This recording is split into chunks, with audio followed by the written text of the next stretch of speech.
Is that my friend Peter? Hey, Peter. We're just about to start. So here we go with the grand opening. Do you have freedom? In essence, are you allowed to be you? Do you have the quality or state of being free? The power to do as one pleases, freedom from physical restraint, freedom from arbitrary or despotic control, the power of choice? Are you sovereign? That is the liberty mindset. Let us foster our curiosity and seek the truth. Welcome, everybody, to the Liberty Mindset. Today, I have a special guest in Brandon Willams. And I'm going to let Brandon do most of the talking when it comes to it, but we're live on YouTube and callin.com. And the question is, do you know what a person is? Today, we welcome Brandon, author and purveyor of don'tbeaslave.com. Adult language is used on this site. His books are Don't Be a Slave to Your Clients and Love is a Battery. Welcome, Brandon, and thank you for coming out. I understand you also have another book coming out. Yes, it's been put on the back burner for a little while for now until I get done with all of this legal law, sovereign, all this good stuff. But it's basically going to be on the subjects of martyrdom and escapism, which actually plugs into this whole subject beautifully. And actually, I was in the middle of writing that when I found all this. It was part of the research for doing that book, and then it's been parked. That book's probably about 30% done. It's been parked now for a long time, ever since I started doing all this. So it is what it is. It's all fun, you know? Yeah, well, books are hard to write. So Yeah. I actually do professional audio books, and they're hard enough to read most of the time. So to get I things know. done in that regard. I know. Um, Now, I did a little bit of research on you, and I'm not entirely clear on everything, but I saw some stuff about the W8BEN and the Form 56, Oh, and I'm very not cool. clear on what these kind of things are really supposed to do. Yeah. So this is kind of where my whole story began. Okay. And you mentioned the definition of the word person earlier, or do you know that you are a person? Do you know what that mean? Were you saying that in Okay, reference wait, to the hold on a second. We're definition? having technical difficulties, it turns out. Okay. Hold on. I just found out from my one of my compadres that you are not being heard. I'm being heard, but you are not being heard. Mm. Okay, so we may have to try something different. We're going to stop virtual cam and we're going to stop broadcasting altogether the video. And then we're going to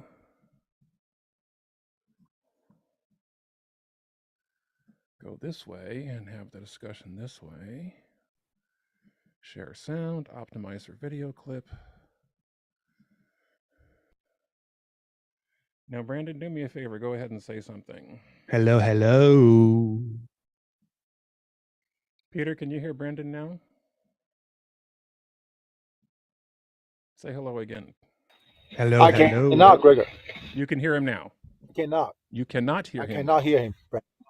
Well, No, this is I cannot. okay. This is a I challenge. cannot. Why can I not hear him? Let me make sure I got my sound set up right. Let's try this. Can you hear me now? I'm not showing up. Yeah, I'm showing up. Brandon, say something clever. Clever. No, you're supposed to say something clever. Something clever. There you go. Still no sound, huh, Peter? Anything. You're hearing me? Yeah, I can hear you okay, Gregor. You can't hear Brandon. Yeah, that's right. I can hear you. That's really funny since they're both using the same sound system. Zoom is failing me today. Uh-oh. It has never Correct. failed me in the past.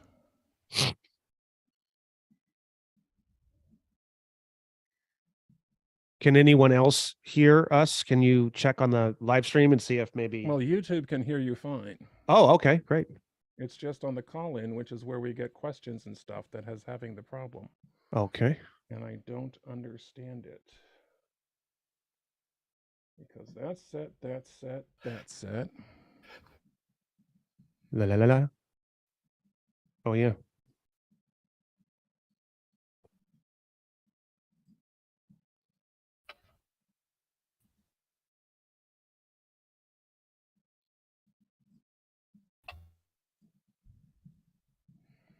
And let's see what I'm doing in here. Well, I was afraid of that because I have had all kinds of challenges recently with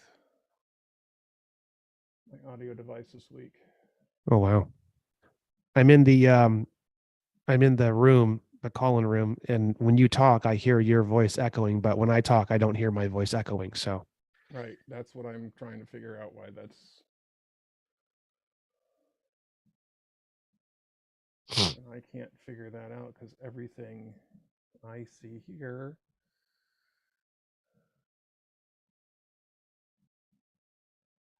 I can hear clearly now. Yeah. Say something for me. I'm checking my Zoom settings.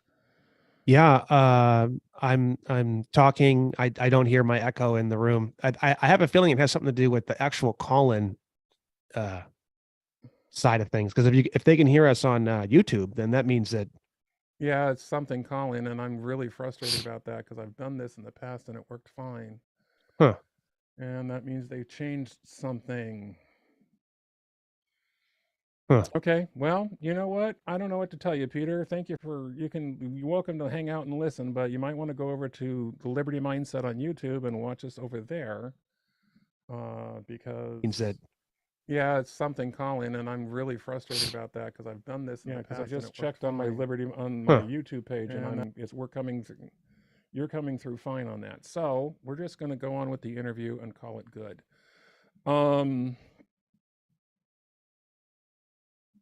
Because they can hear me now, but they can't hear you, and I really don't understand that. And now I get to yell at the people who do calling because I'm really frustrated with them. That's what you get for free. Anyway, so Form 56 W8BEM. These forms are essentially, from what I understand, a few weeks ago I did an interview with John Gusty and the Red Pill Revolution, and they talked about individual sovereignty, and they hinted around what you're talking about here, which is literally becoming a person. So why don't you go into how these forms help you become a person versus an entity? Okay. So the word person actually legally means an entity or a natural human or a associate or a association or a business or it means almost everything. The definition of the word person is actually one of the deadliest aspects of all of this. That's why when you mentioned that at the beginning, I thought that's what you were referring to. The word person, you see it on all the legal documents that you sign for your mortgage, for your credit card, for everything. That word does not mean what people think it means. They think it means that a person means a human being. It does technically, but very, very rarely is that what they're actually talking about when they use that term. The word person is generally used to describe the corporation of your name in all capital letters. That is created when the birth certificate is registered with the health department when you're born. So if you look on your original birth certificate, you'll see there's two different birth dates. The one that you were born on, and then there's one about, 14, 16, 18 days later. And it'll say on there something like date received at health department.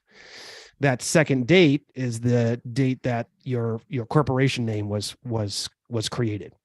And that's the birth date of your corporation name.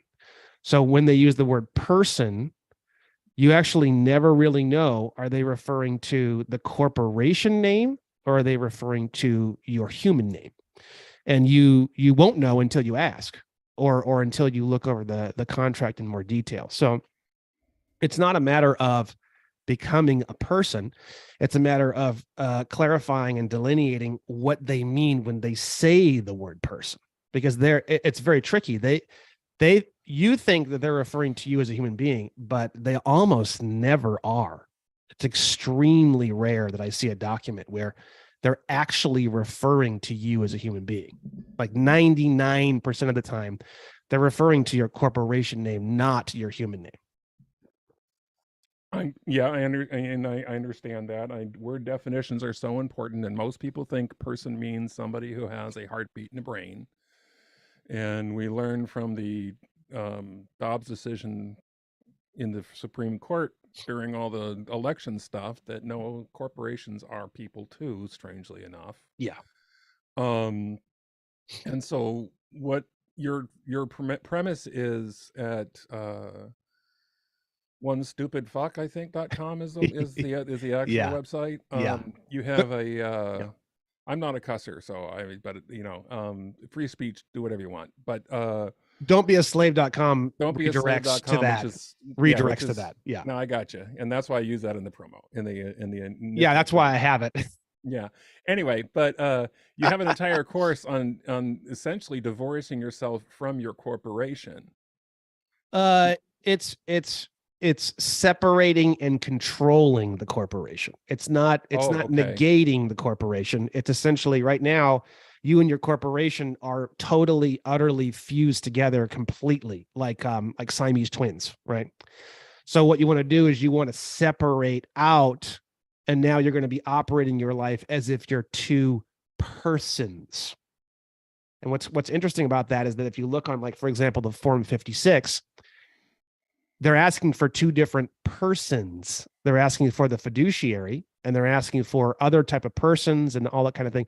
When you fill out these forms, you can actually fill them out as two separate persons. And that's how the form is filled out. Okay. And so you're divorcing your personages. Yeah. So there's two persons, and you are one of them, and your corporation is the other one. And all you're doing is just separating them out and then gaining control over the corporation of your name in all capital letters. And then you actually operate that corporation literally as if it's a corporation, because it literally is a corporation. Anyone who has a social security number and a birth certificate is a business owner. Right. And I know there's a lot of information all over the internet about how horrible all this is, and you need to get away from it, and you need to delete it, and you need to erase it. You can do that if you want to, or you can use it to your advantage. And what advantages are there?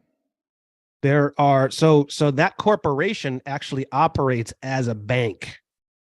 So the thing is that you are a business owner, but you are also a bank owner.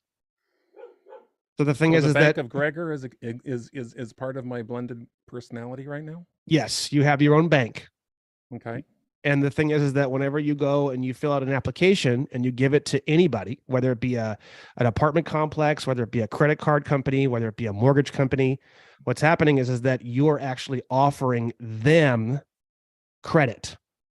It's really weird. It's very, very, there's a lot of illusion that's created in this area. So the way it works is your corporation is what has banking ability, and the banking ability is based off of your future ability to produce and exchange products and services. Credit is essentially a future. It's basically you can only have credit if you have a future potential productive value, because you're banking essentially, quote unquote, on that future potential production, right? So a corporation or a car or a desk or any of these things, they don't have a future potential production. Only human beings have future potential production. So how it works is your bank, your corporation, uses you you're basically what's called the surety, and your potential production that you are able to produce in your lifetime is what manufactures the credit. You plug your credit ability into your bank, and then your bank creates the credit. And then what happens is that when you do a credit card application or a mortgage application, that banking institution is converting your credits that you create to Federal Reserve notes. And that's how banking actually works, right? So when you think of central banking systems, the central banking system is everyone has their own private bank. And what you're doing is you're basically, so for example, let's say you were to go into a car dealership and you wanted to go and buy a brand new Rolls Royce, okay? And you have a 410 credit score. As soon as they take your application and they process it and they say, we're very sorry, sir, but your application has been denied, they actually legally cannot deny your application. It is a physical and legal impossibility because they're not in the position to be able to approve or deny anything. You are as the consumer and as the banker. So the thing is that when you know the laws, and all the laws are clear about this, what you do is you basically tell them, oh, I'm very sorry, you actually don't have the ability to do so. You actually get the underwriter on the phone and you can actually talk to them. And the thing is that they will actually flip your denial into an approval to the point where you pay no money down. You walk out of the dealership with the keys and the title. And I've seen some reports, like, for example, I just watched a video today with a guy where what they did is they started sending him statements, but each month it's the same statement over and over and over again. He never pays. There's no late fees. It's just the same statement over and over and over again every month without him paying it. It's kind of weird. But basically, everything that you see in the world is all a giant illusion. Banks cannot actually deny you anything, and they're not loaning you anything. All they're doing is converting your credits from your bank to a different type of credit system, which is the Federal Reserve note system. And the way that they do that is through their connection with the Federal Reserve.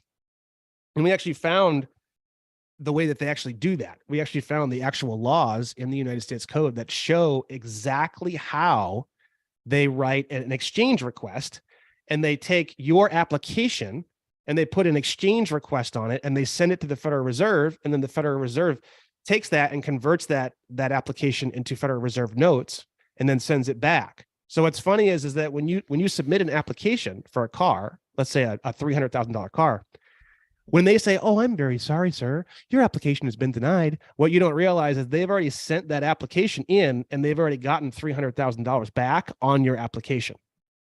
So they've already gotten paid on that, even though they, quote, denied you credit. They can't deny you credit. They've already been paid. Because they got the Federal Reserve notes for it. For Exactly. the application. So it all people are very confused about all this. It is confusing on purpose. The way that it actually works. I mean, it's legal. It's the legal system. It's the legal system, law. There's right? a difference between law and legal, but so if you think about it, banks need you because you're the one that creates the credit. You're the one that creates the money. You're the one that creates the currency. Without you, they can't create any money because a corporation doesn't have a future potential production.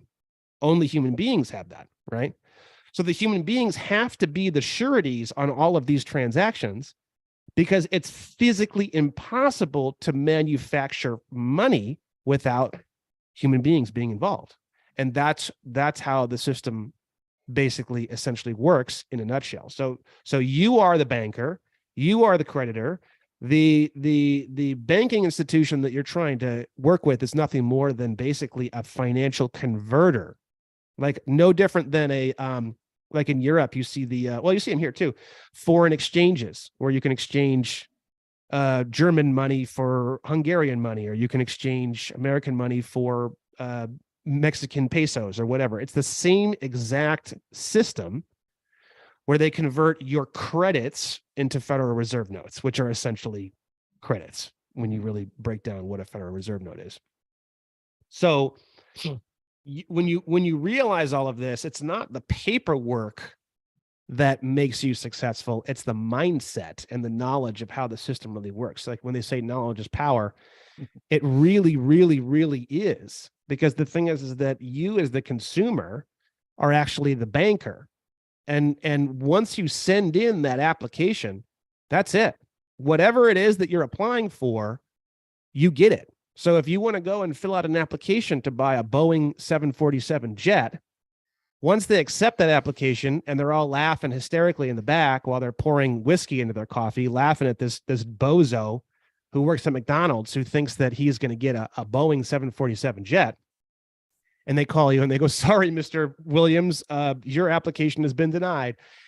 You literally have them by the balls. And if you push forward, you will receive a completely paid off, title in hand Boeing 747 jet at your property. They will deliver it to your property, and you can even have them fill it up with gas for you too. Well, now here's my challenge with my recovering. As many years ago, I was an IT guy at a mortgage lender, and some of this sounds vaguely familiar, like the whole idea of that your deed is actually, the bank never holds your deed; they always turn around and sell it. A part of the things that I did was actually did the IT for the part of the bank that bought and sold mortgages. And I was always fascinated how people had no clue who owned their stuff, or at least who claimed to own their stuff. I guess now I should say at this point. Exactly, that's right. Given the information you've given me, my mindset is having to shift a little bit. And I can explain all that pretty easily. So, true money in the society that we live in now, ever since the Federal Reserve Act was placed into action in the Emergency Banking Act of 1933, basically true money in this system is basically just all promissory notes. So Federal Reserve notes are promissory notes. All of your applications are promissory notes. Because think about it. What's a mortgage? It's a promise to pay. I, Brandon Joe Williams, promise to pay X amount with X interest for X amount of years to X person under X circumstances and conditions, okay, for X property. It's a whole lot of complication, but in its essence, it's very, very simple. It's just a promise to pay. You could create a mortgage that's like one paragraph. I, Brandon Joe Williams, promise to pay $1,300 a month at 18% interest on property named blah, blah, blah, blah, blah, blah, blah. Attached deed below. My signature below is a promise to pay for this property in exchange for living in the property and having the quitclaim deed or the warranty deed for this property. Sign. That's it, right? But lawyers have to make money, and lawyers don't make money when a contract's that simple. Okay. Right. So, but essentially what it is, it's a promissory note. Right? Now, what happens is when the mortgage company receives the promissory note, what do they do with it? The promissory note is worth face value. So if you promise to pay, let's say over 30 years with interest and everything like that, your mortgage comes out to be $1.1 million. Okay. The promissory note itself, the actual application that you sent in itself, you just manufactured currency through your bank, and your signature is what manufactured $1.1 million on that piece of paper. Now, what they do is they go and they exchange that piece of paper, the application, which is actually called a negotiable instrument. They take that negotiable instrument and they exchange it with the Federal Reserve for Federal Reserve notes, and they receive 1.1 million right out the gate. So the entire property is instantaneously paid off to the penny. Okay. Now what they do is they create a second note. The second note is the one that you actually pay. That's the actual mortgage. And then what they do is they take that second mortgage and they offload it to their buddies within 45 days. It's 60% on the note. Right. So they make 100% of the note here, and then they make another 60% of the note here in about 30 to 45 days. And that's the way it works. If people knew how mortgages worked, really, they'd be shocked. They'd be pissed. Most people are pretty angry about it. Because you, and essentially, I've seen you comment in other interviews. I caught a few interviews of you to try to learn what I was getting into. You just, people don't understand how bad off they are, and the whole idea is. Klaus Schwab is quoted as saying, you will own nothing and be happy. And the truth is, right now, essentially, none of us do own anything. None of us own anything. Absolutely nothing. The only thing that you actually own is like small items that are not registered at all and don't have any numbers associated with them. Like, for example, I was just on a show, I think it was yesterday, and we were talking about the difference between arms and firearms. For example, the Second Amendment protects you owning arms. But nobody talks about arms. Everyone talks about firearms. Firearms is a completely different word. That is correct. So firearms have to be registered. And I have a theory. I haven't completely and utterly nailed this down. I try to be very clear between what I've completely nailed down and what I haven't completely nailed down. I would be willing to bet a lot of money on this, but I haven't completely nailed it down. I think anything that's been registered or serialized with the state or the government is owned property of the government. I am pretty damn sure about this. So a firearm, for example, I do own a firearm. That firearm has a serial number. Now, as far as I think and as far as I can tell in my head, that firearm, this firearm right here, is probably owned property of the government. It's not really mine. The serial number, the registration number doesn't make it mine, right? But I have other arms that are not necessarily registered that are mine because of the way I've set myself up and the way that I've cleaned everything up and the contracts and the way that I have. I can legally do whatever I want with my arms, but I am not free to do legally whatever I want with my firearms. There's a big difference, right? Well, and that's all the product of the National Firearms Act of what, 1969 or something, where they started requiring serial numbers and things like that. Yeah, and the thing they don't tell you, pretty much everything in law is just shit they don't tell you, essentially. That's really all it is, right? People think that they own firearms so that they have to go and get their firearms registered. No, they do not. They have arms, and then they willingly and openly convert the arms to firearms because essentially the way the law looks at it is because there are certain benefits, quote unquote, of having a firearm rather than an arm. Basically, the way the government looks at government regulations is they basically think of it like, hey, we've set up this giant system. We've set up all these rules in order to help people live a better life and in order to help people have more structure in their life. And we are giving you a valuable service of the regulations themselves. In exchange, you have to actually gift us the actual property. And then what happens is you become essentially like an interested party or a beneficiary of the property, but not the actual owner. You essentially give the I'm pretty damn sure basically the way this firearm works right here. And again, I haven't nailed this down entirely, but I'm pretty damn sure this is how it works. This is actually in a trust where I'm actually the beneficiary of this particular firearm.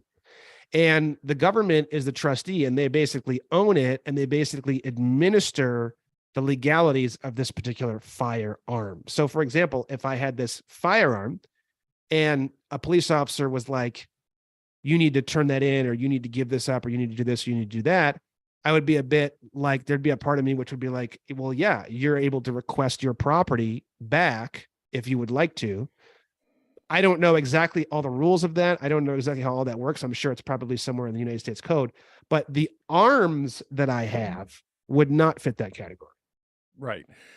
I'm going to argue with you on this a little point, and when you get to researching this, you might want to look at, you've heard of the case of New York Rifle and Pistol Association versus Bruin, because that has actually changed the entire Second Amendment fight in the fact that they require historical precedents in order to restrict firearms. There's been so many things overturned because of that.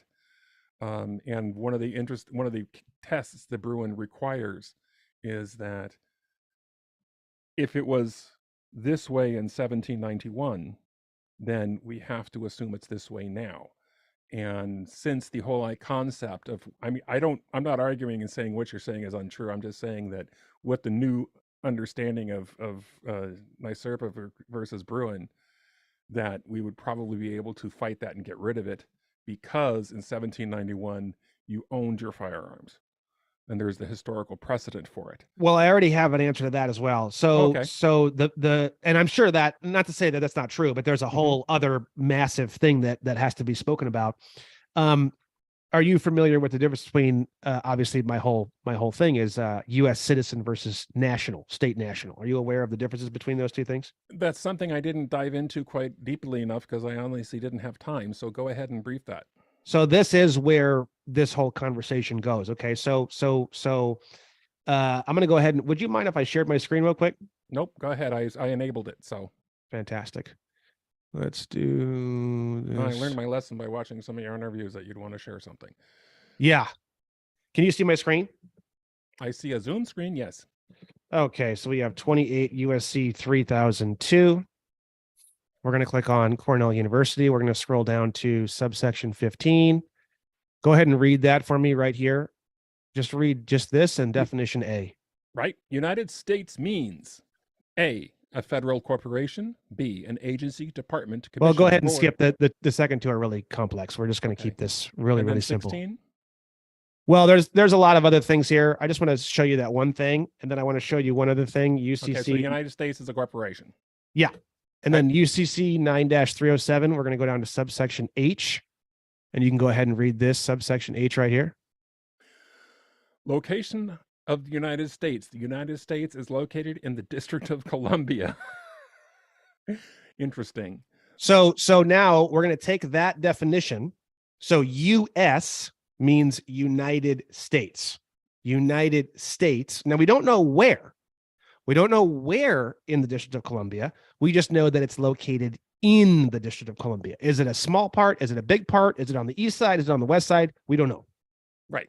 So it's somewhere only and exclusively within the 10-mile radius, square mile radius of the District of Columbia. Okay. And the District of Columbia is not part of America, the 50 states of the Union. The District of Columbia is a corporate foreign zone. It's entirely separate from everything. It's almost like a giant, I want to use the word abscess. That's really mean. Abscess is a good description, though. It's basically kind of like a void in the middle of our country, right? There's a lot of good things and bad things. Anyways, I'm not all about conflict, so I don't want to. I said it because that's what I thought, but I'm a very anti-conflict kind of person, right? So the word citizen. Now, if we go to, this is going to take me just a moment. Let me just stop sharing for just a moment. And I'm going to pull up the definition of citizen. Very few people know what the definition of citizen is. And the definition of citizen is quite shocking. So US citizen, I'll go ahead and talk a little bit while we're looking this up. So the US part means United States. United States means a federal corporation, and it's physically located in the District of Columbia. So we already know that US citizen is someone who lives in Washington, D.C. We already know that, right?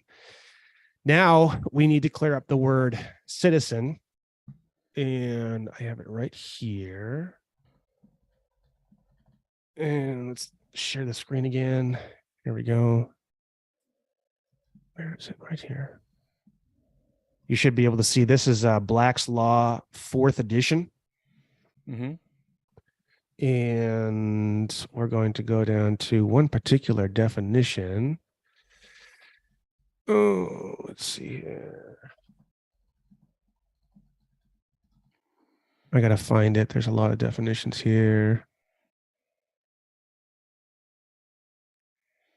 Now, everybody, Black's Law is one of the quintessential dictionaries. And interestingly enough, in the link of the description of this show, there is a page on Brandon's website that you can download older copies of Black's Law Dictionary. Is that correct? That's what's on there, right? I seem to remember.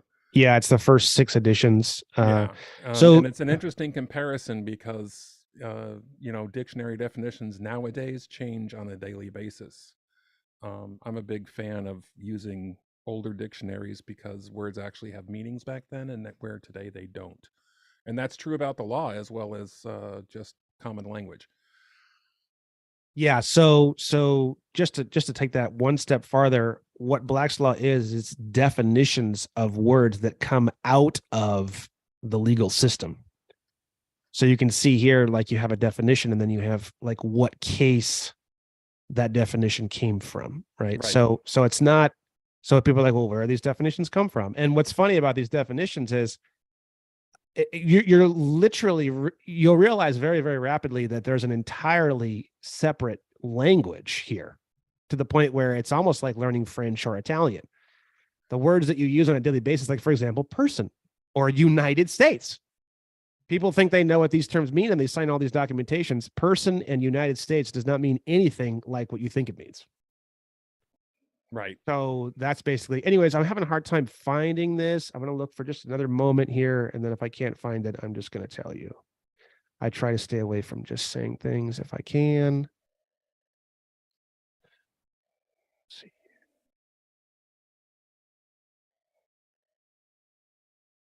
So I can't find it very quickly here. It's a lot.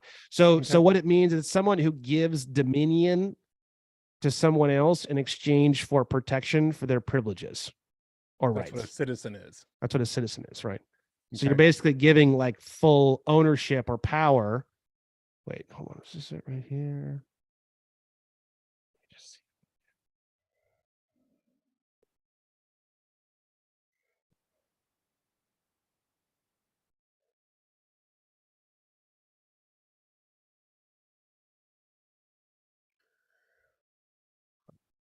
Up. Citizen, maybe a little bit before this. Let's see. Nope. Down. Anyways.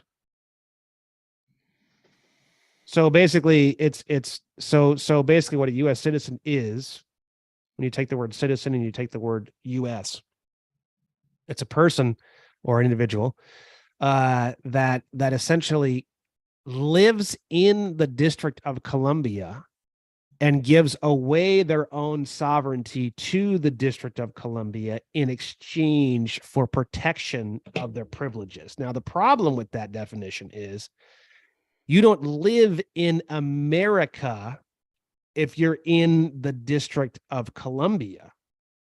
You're not in America. The District of Columbia is a completely corporate separate zone. So it's sort of like the same idea would be, let's say you work for Bank of America, okay? And you're inside of the Bank of America building and you live inside the Bank of America building. To some degree, Bank of America's policies and Bank of America security officers are sort of basically your police officers. You live in the building. Mm-hmm. So if the policies of Bank of America change, you're pretty much underneath that umbrella. It's the same exact idea. You live in a giant corporate zone, so you essentially live inside the District of Columbia building, essentially. And so you're not an American. US citizens are not Americans. US citizens live in the United States. They do not live in the United States of America, which are two completely different areas. So people always say like, oh, they have all these, you can look up on the internet, all these different things where they go to court and in court, people say, oh, I have the Constitution, this, Constitution, that. And they say, no, you don't. And they hold people for contempt for bringing up the Constitution. The reason why is because you don't live in America, so you don't have the Constitution. U.S. citizens don't have a Constitution. They have privileges. Because you have a firearm and because you don't have the Second Amendment because you are not an American, you don't have the ability to own or possess arms. Because arms are only protected for Americans. You only have the ability to own and possess firearms. So the thing is that's why I was telling you earlier, I have arms because I'm not a U.S. citizen. A U.S. citizen cannot legally own arms. I can legally own both. And the reason why is because this firearm is legally owned by my corporation, Brandon Joe Willams, in all capital letters. My arms are not owned by my corporation in all capital letters. They're owned by me, the human being. And I've already gone through the process of moving myself from the District of Columbia, and I basically moved out of the District of Columbia back to my state, which is the state of California. So a national of the United States, or a state national, is someone who has on paper informed the government or whoever else, or the IRS, which isn't technically part of the government at all, that you are no longer residing or living in the District of Columbia. So you're basically what's called a foreign beneficiary of the government, because the government and the District of Columbia actually does not have any jurisdiction over the 50 states of the Republic, such as California. So the W-8BEN form, which is the form that you had originally talked about, that form is a foreign beneficial owner. And you are a foreign beneficial owner once you become a national, because you don't live in Washington, D.C., because you're not a U.S. citizen. And that's the full circle on the W-8BEN.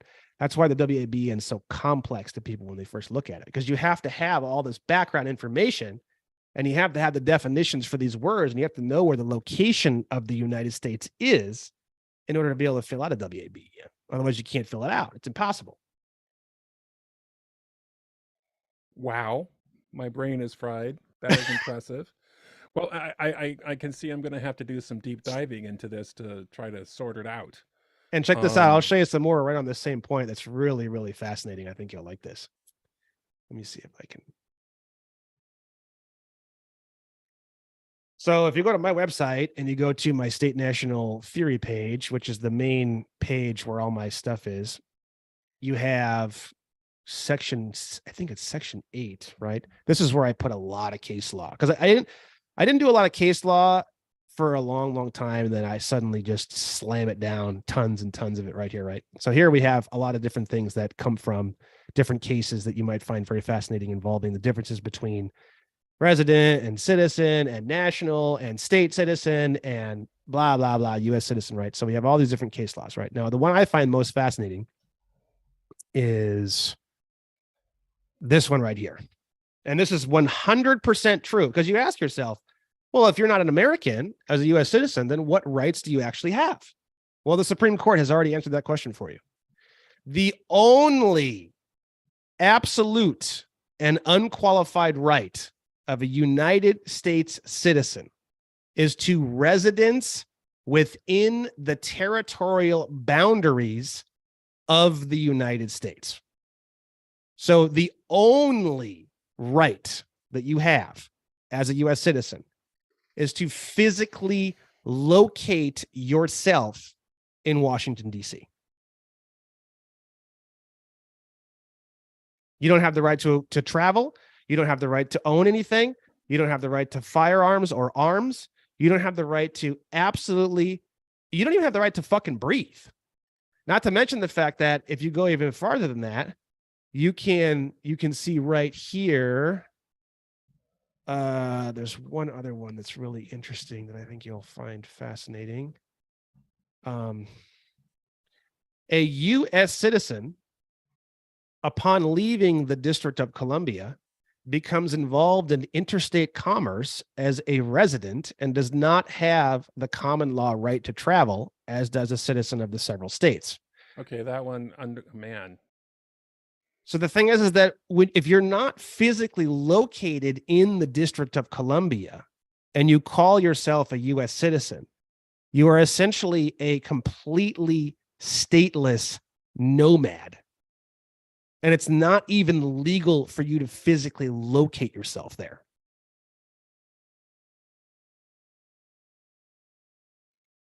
Okay, my brain's melted. So you actually need a license to drive. You need a license to fish or hunt. You need a license to own or conceal a firearm, because you're basically this like totally fucked, like totally dislocated, stateless, rightsless mass of flesh. And you live in California, I seem to remember. Yeah. Okay. So a which license, now real quick, a license as per Black's Law, I'm not going to try to look it up because it's got another 580 definitions. right. The one that I like the most, and I have it verbatim on this one, is permission to do something that otherwise would be considered illegal, essentially, right? So it's illegal for you to own a firearm. It's illegal for you to hunt and fish. It's illegal for you to do all of these things because you're a U.S. citizen. And that's why.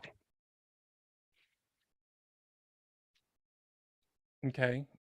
So I'm now, and I think I actually have a caller. I don't know how we're going to do this without them being able to hear you. But my question then is, by divorcing my bank or my corporation from my personhood, how does that benefit me besides the fact that, as I understand, and this is for folks listening, Brandon has, a tax-free life. There was an interview with a fellow by the name of, was it John Hook in January, where he's managed to get his life tax-free. I don't know if you followed up with him after that interview. He's tax free now, or I am? Yes, He is. I'm asking. Oh, I don't know. I Okay. don't. You didn't follow up with him afterwards? I know he Uh, just filled out his paperwork after the interview in January. Oh, that's great. That's great. I didn't know that. Yeah. I don't. I have. There's a. This thing is big, so I don't have. Like in terms of individual people, it's a bit tough for me. I try my best. Right, but you're currently you're not paying taxes.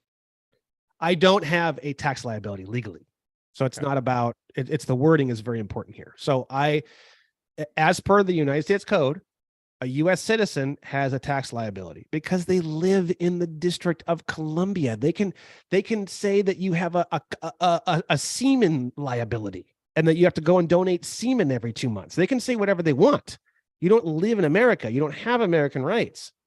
So if they want to change your tax bracket tomorrow to 80%, there ain't shit you can do about it. Yeah.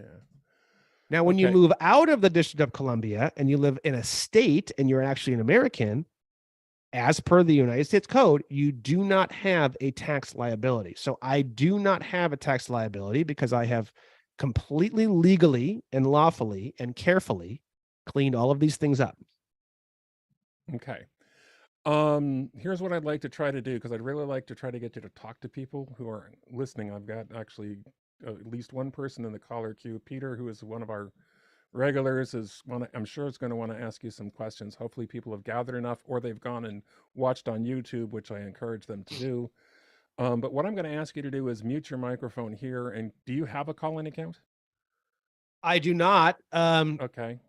I can try to, what I can try to do is I can just tell you what to say and then you can say it. I guess it's kind of Okay. ghetto, Well, but I'm going to bring Maria on. And Peter, from what you've been able to gather, do you have any questions off the top of your head right now for Brandon?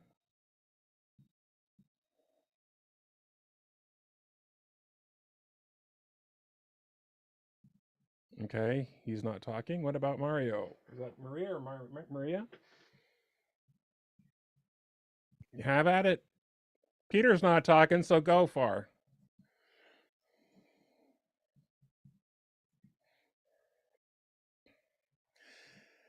Yeah, and that's part of the challenge. I have no idea why it didn't work this time. I've done this before, and it always works where we hear both sides of the party, both sides of the story. Um, and I don't know if you caught enough off the YouTube. are they speaking? Because ironically, I can't hear them either.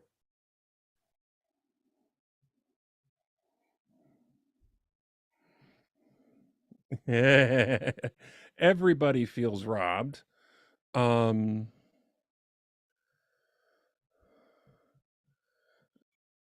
Recap or some?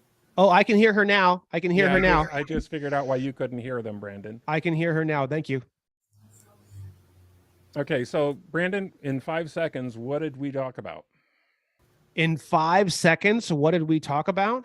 What did you say that blew Gregor's mind? Well, the fact that you're a citizen of the District of Columbia, you're not a citizen of the United States, which doesn't exist really, except for in the District of Columbia. We don't know where, but somewhere in there, yeah. Somewhere in the District of Columbia. The fact that as a citizen, you essentially are a slave to the state. Now, I would really encourage you to go look at Brandon's website, because he has ways of divorcing, and part of the major portion of the discussion was the fact that when you were born, you become a corporation. You have a corporation. You have a corporation. Your Yes. identity is all tied up in this corporation, and that's what everything is stuck on. Brandon is for free promoting ways to break from this corporation, which can reduce or remove your tax liability. It can do all kinds of other things for you.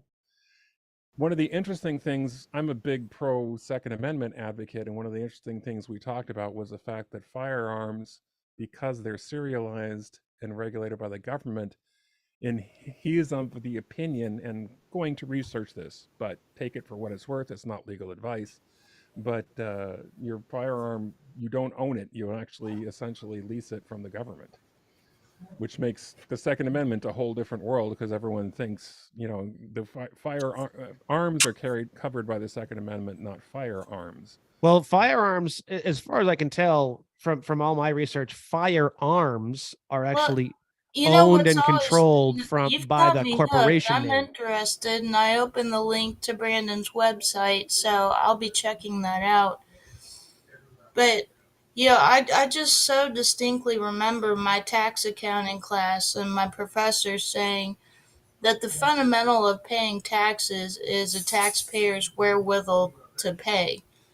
Wherewithal being willingness or having the capacity to pay taxes. So if it was really based on that, and that was a fundamental of taxation, then people wouldn't pay him, especially not to fund wars and invasions that they don't agree with. So wouldn't it be nice? Wouldn't it be nice if we actually got to exercise our wherewithal to pay our taxes based on what our elected officials do with those taxes? And it sounds like there was a strong element in that, in what you and Brandon were discussing. Can she hear me, Gregor, or no? Am I wrong or missing something? Brandon, no, she can't hear you, so we'll have to do our best to figure out how to translate that. No, yes. It's very easy.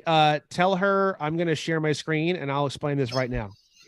Okay, go look at the YouTube channel, Maria. He's going to share the screen and explain what you just asked. It says I can't share the screen while you're sharing. Where's the link? But well, I'm afraid Brandon, I'm afraid if I do that, they won't be able to hear anybody. No problem. So what you're going to do is you're going to go to Google. Go ahead and open up a new tab, and I don't know where the YouTube link is. The YouTube link is up in the room chat. She doesn't need to hear me. I can do it through you. This one's not that hard to answer. So just open up a new window, Gregor, and just let her know that you're doing it. Okay, I'm going to open up a new window on the Google platform, and hold on a second. We're going to go look this up together. Which one do I have open? This one. Okay. And new tab. Come on, buddy. New tab. It's not that hard. No, I actually have. Okay, go ahead. Type in 26 space. Oh, go ahead. No, I opened up the link. I can hear you now. 26 space it's just on a delay. USC. I can hear you now. It's just on a delay. 7701. Okay, so click on Cornell University right there. Now 26, which is the beginning of that. Title 26, this is the Internal Revenue Code. Title 26, that little 26 that you see there, that's the Internal Revenue Code, and then it's subsection 7701 definitions. Go down to definition number 14. And then go ahead and read that out loud. Definition 14, taxpayer. The term taxpayer means any person subject to an internal revenue tax. Now, this gets a little more complicated. Click on the word person, and you're going to see the actual real honest-to-God definition of the word person. Person. The term person shall be construed to mean and include an individual, a trust, a state, partnership, association, company, or corporation. So the way it works is you as a human being is not a taxpayer. You as your all caps corporation is a taxpayer. So there's two persons here. One is a taxpayer, one is not. Wow. And so the point of filing the forms that you talk about in your breaking the contract system is in order to separate those two entities. You've got it.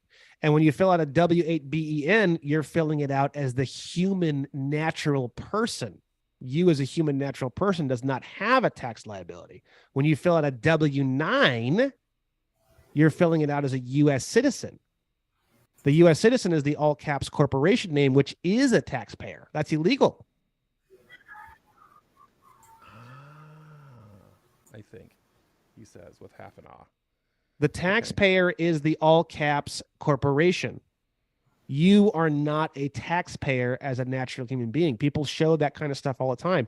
The Constitution and Supreme Court, and there's all these things about taxation and all that. All that applies to you as a natural person. But if you don't know that you're actually two persons in law, you get confused because the all caps name is a taxpayer. There's no way to change that. W-8-BEN. That's Whiskey 8, Bravo Echo November. The W-8-BEN is a pretty complicated form, to be totally honest with everybody here who can hear me. I do recommend that you sign up for my free contract killer course if you want to learn how to fill out a W-8-BEN. When you first look at it, you're going to get your head's going to spin a bit. It's a bit much, just to be honest. And if you don't cross your I's and dot your T's properly, then, the federal government's going to say we can't do it. It's not the end of the world. Nothing that I teach, in my opinion, is really all that dangerous. The worst thing that can happen is they'll tell you no. The worst thing that can happen is they'll give you a frivolous filing fee of $5,000, which you can easily handle. But I do strongly recommend that you do put in the work and time to study this stuff and really understand it prior to filling out paperwork. I don't recommend that you just start going crazy with the paperwork, personally. Well, knowledge is power, and I really appreciate the fact that you're providing all of this knowledge for free. Yeah. I'm going to go ahead, since nobody can hear you on call-in and it's really hard to do this discussion thing, I'm going to go ahead and call the room. It's been an hour. I will post the podcast, which will later appear on YouTube and, later appear on Spotify and Apple and everything. So you can hear the whole thing on Spotify. You will actually be able to watch it. It's a video podcast on Spotify. And therefore you can go back and watch everything and hear both sides of the conversation. Are you able to do like comments on YouTube live or something? Thank you for making that correct connection, Gregor. That's a really valuable connection to make and an excellent resource and good to know. To answer your question, Brandon, yes. We could do it that way if you want. They could just type their question and then boom, I can help. Hey guys, can you hear me? Yeah, Peter, go ahead. Yeah, hi, Greg. Yes, my apology. I actually did not realize I can't hear anything. But if you want to work together to get this YouTube Zoom calling simulcasting thing working, let me know because I'll be more than happy to help you. Well, I tried it once last May and it should work. Well, so and I've done it successfully in the past, which is what bothers me that it's not working now. So I may ping you on that, Peter, to get this all done. But I'm going to go ahead and call the room now because we've been here for an hour, and that's about what I limit. Gosh, I have a wonderful group of people. Is there a text forum? Can they go via text? Well, yeah, they can ask. Well, they can ask in the. I mean, there's a text forum. Oh wait, okay. Questions after. Here we go. We break all our contracts. Here's one question. Okay. That person actually knows my material. Probably, I can tell by the question. Okay. After we break all our contracts and we have our 4 or 5 star passport, we will be state citizens, right? Does that then make us still eligible for state benefits like daycare payments, food stamps? And this is a question I get constantly. This is by far the number one question that I get. So I'm going to go ahead and answer this. The answer is anything that comes from the federal government, the corporation known as Washington, D.C., it becomes a bit complicated. Anything that comes from Social Security, you keep that forever. So Medicaid comes from Social Security. So that you never lose. Social Security is yours forever. Anything attached to Social Security is yours forever. Okay, so anything attached to Social Security is yours forever. Anything that is outside of the Social Security Administration It's a bit iffy. It's a bit It's a iffy. bit iffy. So that would mean education benefits, child care benefits. It's there are ways to still get those benefits. It's just not the simplest thing in the world. You have to actually know quite a bit about this. You're going to be operating your all capital letter name corporation in the system, and you can get all of those same benefits through the corporation. You just it's not for people who are just, it's not the simplest thing in the world. It's a little bit more advanced to do that. Yes. So the answer to your question, The answer to the question is yes. Essentially, sort of. it's yes. It is essentially yes, but it would be hard. It's essentially yes, as long as you take the time to understand the way things work. That's a great answer. It's a matter of understanding how the system works, which of course, since we're talking about the government, means the Social Security stuff is easy. You're never going to lose that. The other stuff, you have to study some to be able to retain those. Okay. Let's see. That was the only question we've gotten so far. So I think we're going to go ahead and call this. And I would encourage everybody to catch the replay and listen to the whole thing, because this conversation has been absolutely fascinating. It should be up on Spotify by Monday afternoon. You can look for the Liberty Mindset on YouTube and Facebook and Spotify. Those are the big places where we will be. And if you have further questions or would like Brandon to come back, maybe we can invite you back sometime after I get my technical stuff fixed up, Brandon, and we can try this again. I'd love to. All right, my friend. Thank you very much for your time. Everybody, thank you for coming to the room. And really remember to stay curious. Someone just dropped a comment based off of my video series, Gregor. Okay. I'm only on video 12, so I'm learning still. I'll figure it out. I have figured out that this is just about the input. You have to have the right formulas, obviously. Oh, it's not a question. Okay, great. Thank you. Good statement, though. Yeah, great. Thank you. So anyway, just remember, stay curious and seek the truth. Thank you for joining us at the Liberty Mindset. Freedom is a state of being, and liberty is a state of mind. So stay curious and seek the truth. Okay, Brandon, we are clear. Awesome. And thank you. I'm still streaming. Hold on a second. So many different places. Stop share. Stop streaming. Stop streaming. Stop streaming.